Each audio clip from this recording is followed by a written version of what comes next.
ஹமீத் ஒரு பணக்கார பிசினஸ்மேன். அவரோட குடும்பத்துல தன்னோட மனைவி ரசியா அப்புறம் செல்ல குழந்தை ஹீனா இருந்தா. அப்பா இத பாருங்க. அடேங்கப்பா, நீ ரொம்ப சூப்பரா டிராயிங் பண்ணிருக்கிறியே. இது நீங்க தான். இது அம்மா, அப்புறம் நான், அப்புறம் இது நம்ம வீடு. நம்ம வீட்டு பெயிண்ட் வெள்ளை நிறத்துல இருக்கு, ஆனா நீ நீல நிறத்தை போட்டிருக்க. அது வந்துப்பா, எனக்கு நீல நிறம்னா ரொம்ப பிடிக்கும். அதனால தான் நம்ம வீட்டுக்கு நீல நிறத்தை கொடுத்தேன். நம்ம பொண்ணுக்கு நீல நிறம் பிடிச்சிருந்ததுன்னா நாளைக்கே நம்ம வீட்டை நீல நிறத்துல மாத்திடுறேன். நீங்க வேற குழந்தை சொல்றான்னு கேக்குறீங்க. இங்க பாருமா, நம்ம குழந்தைக்கு நீல நிறம் பிடிச்சிருக்குன்னு சொல்லிட்டா, அதனால நம்ம வீட்டை நீல நிறத்துல மாத்துறது நம்ம பொறுப்பு. அப்புறம் இன்னைக்கே பெயிண்ட் அடிக்கிறவரை வர சொல்ல போறேன். உங்க 2 பேருக்கிட்ட நான் பேசினா எடுபடவா போகுது? எல்லாம் உங்களோட விருப்பம். வீட்டுக்கு நீலத்தை அடிங்க இல்ல மஞ்சள் அடிங்க. ரசியாவுக்கு இது குழந்தையோட பிடிவாதமா மட்டும்தான் தெரிஞ்சது. ஆனா ஹமீதுக்கு குழந்தையோட ஒவ்வொரு பிடிவாதமும் ரொம்ப முக்கியமா இருந்தது. ஹமீத் தன்னோட வீட்டை நீல நிறத்துல மாத்திட்டாரு. இப்ப எப்படி இருக்கு? எனக்கு பிடிச்ச மாதிரியே இருக்கு. இதத்தான் எதிர்பார்த்தேன். அப்பா, நாம ரொம்ப நாளா வெளியில எங்கேயுமே போகல. என்னோட ஃப்ரெண்ட்ஸ் எல்லாம் அவங்க அப்பா அம்மா கூட எங்கெங்கயோ வெளியில சுத்த போயிருக்காங்க. உங்களுடைய இந்த ஆசையும் சீக்கிரமா நிறைவேற்றிடுறேன். நாம 3 பேரும் நாளைக்கே வெளியில சுத்த போறோம். அம்மா, ஏற்பாடு பண்ணுங்க. நாளைக்கே நாம வெளியில போறோம். எங்க? சுத்துறதுக்கு.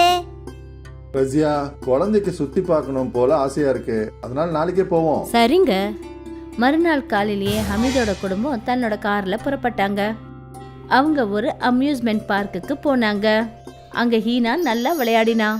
காலையில இருந்து சாயந்தரம் வரைக்கும் 3 பேரும் நல்லா என்ஜாய் பண்ணாங்க. அப்புறம் மறுபடியும் சாயந்தரம் கார்ல 3 பேரும் புறப்பட்டாங்க. ராத்திரி இருட்டுல ஹமீத் காரை ஹைவேல ஓட்டிக்கிட்டு போனாரு. திடீர்னு ஒரு ட்ரக் அவங்க கார் மேல மோதிடுச்சு. இந்த சம்பவத்துல ஹமீதோட உயிர் அந்த இடத்துலயே போயிடுச்சு. அப்புறம் ஹீனாவுக்கும் ரசியாவுக்கும் அடிபட்டுடுச்சு. மறுநாள் காலையில அவங்க முடிச்சு பார்த்தப்ப, என் புருஷன் எங்க? அவரு உயிரோடு இல்லம்மா. அப்புறம் என் பொண்ணு ஹீனா? அவளுக்கு லேசா அடிபட்டு இருக்கு, அவ வெளியில இருக்கா.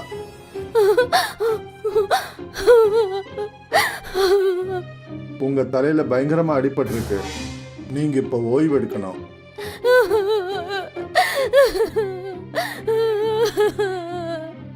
இப்ப ரசியாவுக்கும் ஹீனாவுக்கும் இந்த உலகத்துல யாருமே கிடையாது.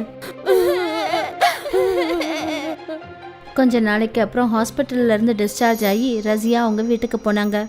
அப்போ ஒரு ஆளு அவங்கள தடுத்துட்டாரு. ஆமா, நீங்க யாரு? எங்க வீட்டுக்குள்ள போக கூடாதுன்னு நீங்க ஏன் தடுக்கிறீங்க? மேடம், இந்த ப்ராப்பர்ட்டியை பேங்க் சீல் பண்ணிட்டாங்க. அமித் குரேஷி பேங்க்ல லோன் எடுத்திருந்தாரு. அவர் அந்த லோனை அடைக்கிறதுக்கு முன்னாடி இறந்துட்டாரு. அந்த ஹமீதோடைய பிசினஸ் மேல பேங்க்குக்கு முழு உரிமை இருக்கு. இப்ப ரசியா அப்புறம் ஹீனா கிட்ட ஒதுங்கிறதுக்கு கூட ஒரு வீடு கிடையாது. ரசியா அழுதுகிட்டே நடந்து போயிட்டு இருந்தா. அவங்க 2 பேரும் ஒரு பார்க்கு கிட்ட போனாங்க.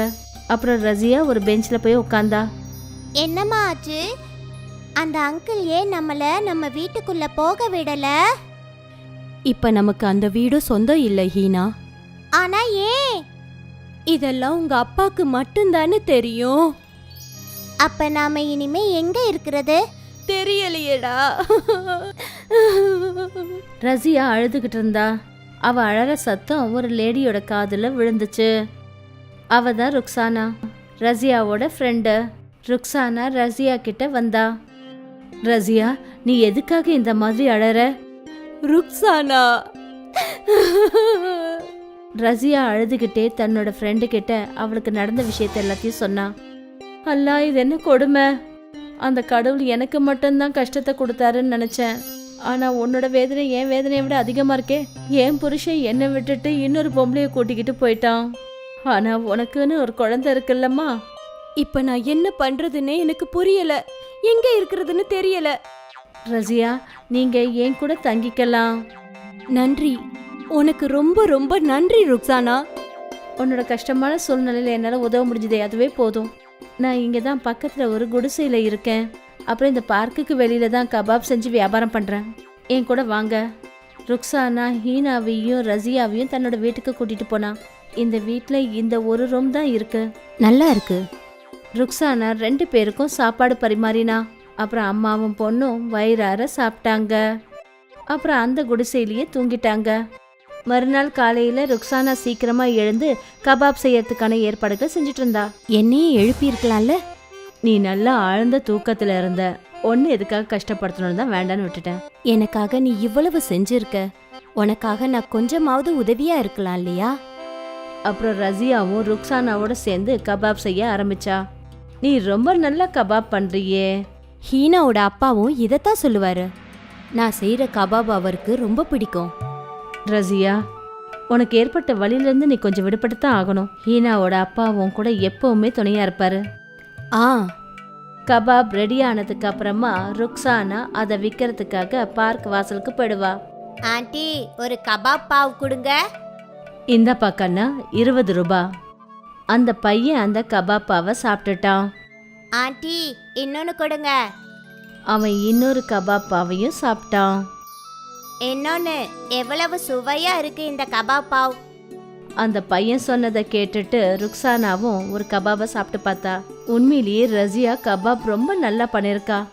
இன்னைக்கு குறைஞ்ச நேரத்திலேயே ருக்ஸானா எல்லா கபாபையும் வித்துட்டா. இங்க பாரு ரசியா, இன்னைக்கு நான் கொண்டு போன கபாபெல்லாம் முடிஞ்சிருச்சு. உன்னோட கையில ஒரு அதிசயமே இருக்கு.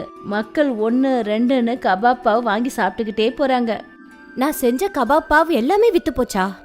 ஆமா, நாளைக்கு இன்னும் கொஞ்சம் அதிகமா செய்யலாம். நிச்சயமா செய்யலாம். மறுநாள் காலையில ரசியா இன்னும் அதிகமா கபாப் செஞ்சா. அப்புறம் இன்னைக்கும் எல்லா கபாபும் உடனுக்குடனே வித்து போச்சு. யாரெல்லாம் வந்து கபாப் சாப்பிட்றாங்களோ அவங்க எல்லாருமே பாராட்டிட்டு இருந்தாங்க. இந்த விஷயம் ரொம்ப நாள் அப்படியே நடந்துக்கிட்டே இருந்தது. ஒரு நாள் ருக்ஸானாவுக்கு உடம்பு சரியில்லாம போயிடுச்சு. அவளுக்கு பயங்கரமா ஜுரம் அடிச்சுது. ருக்ஸானா, நீ இன்னைக்கு ஓய்வு எடுத்துக்க. அப்புறம் இந்த கபாபை யார் விற்கிறது? நானு. ஹீனா, நீ ஆண்டிய பாத்துக்கமா. சரிங்கம்மா. ஆனா இதை உன்னால எப்படி செய்ய முடியும்? தினமும் நீ பண்ற மாதிரி தான். கவலைப்படாத, நான் எல்லாத்தையும் பாத்துக்கிறேன். ரசியா கபாப்பாவை எடுத்துக்கிட்டு பார்க்குக்கு வெளியில போய் நின்னா. ஒருத்தர்னு நிறைய பேர் வந்து கபாப் வாங்கினாங்க. அப்புறம் ஒரு ஆளு ரசியா கிட்ட வந்தாரு. சிஸ்டர், இந்த கபாபை நீங்க எங்க இருந்து வாங்குனீங்க? இதை நான் வாங்கினது கிடையாது, நானே என் கையால செய்யறேன். இவ்வளோ சுவையான கபாபை நான் இது வரைக்கும் சாப்பிட்டதே கிடையாது. என் பேரு சுஷாந்த். நான் ஒரு ஈவெண்ட் கம்பெனில வேலை பார்க்கறேன். நீங்க எங்க ஈவெண்ட்ஸ்க்கு இதே மாதிரி கபாப் செஞ்சு கொடுக்க முடியுமா? தாராளமா. சுஷாந்த் அவருடைய கார்டை ரசியா கிட்ட கொடுத்தாரு. நீங்க நாளைக்கு காலையில எனக்கு ஃபோன் பண்ணிடுங்க. நான் உங்களுக்கு தினமும் ஆர்டர் கொடுக்குறேன். அப்புறம் எங்க ஆட்கள் உங்ககிட்ட பணத்தை கொடுத்துட்டு கபாபை வாங்கிட்டு போவாங்க. சரிங்க. அதை கேட்டதும் ரசியாவுக்கு ரொம்ப சந்தோஷமா இருந்தது. ராத்திரி வீட்டுக்கு போனதும் ருக்ஸானா அப்புறம் ஹீனா கிட்ட நடந்த விஷயத்த சொன்னா. இது உண்மையிலேயே நல்ல செய்தி ரசியா. மறுநாள் காலையில சுஷாந்துக்கு ரசியா ஃபோன் பண்ணா. அப்புறம் அவரு 1000 கபாப்கான ஆர்டர் கொடுத்தாரு. ரசியாவும் ருக்ஸானாவும் சேர்ந்து கபாபை செஞ்சாங்க. அப்புறம் கம்பெனி ஆட்கள் கிட்ட அந்த கபாபை கொடுத்துட்டு அவங்க கிட்ட பணத்தை வாங்கிக்கிட்டாங்க. இந்த பிஸ்னஸ் நடந்துக்கிட்டே இருந்தது. சுஷாந்த் தினமும் ரசியாவுக்கு கபாப் ஆர்டர் கொடுப்பாரு. ரசியா ருக்ஸானாவோட வருமானம் அதிகமாயிடுச்சு. இப்போ அவங்க 2 பேரும் ஒரு அழகான நல்ல வீடா வாங்கிட்டாங்க. ஹீனா மறுபடியும் ஸ்கூலுக்கு போக ஆரம்பிச்சா. ரசியாவும் ருக்ஸானாவும் இன்னும் நிறைய லேடிஸை தன்னோட வேலைக்கு வச்சுக்கிட்டாங்க. இது போல கபாப் 3 பேரோட வாழ்க்கையையும் மாத்திடுச்சு.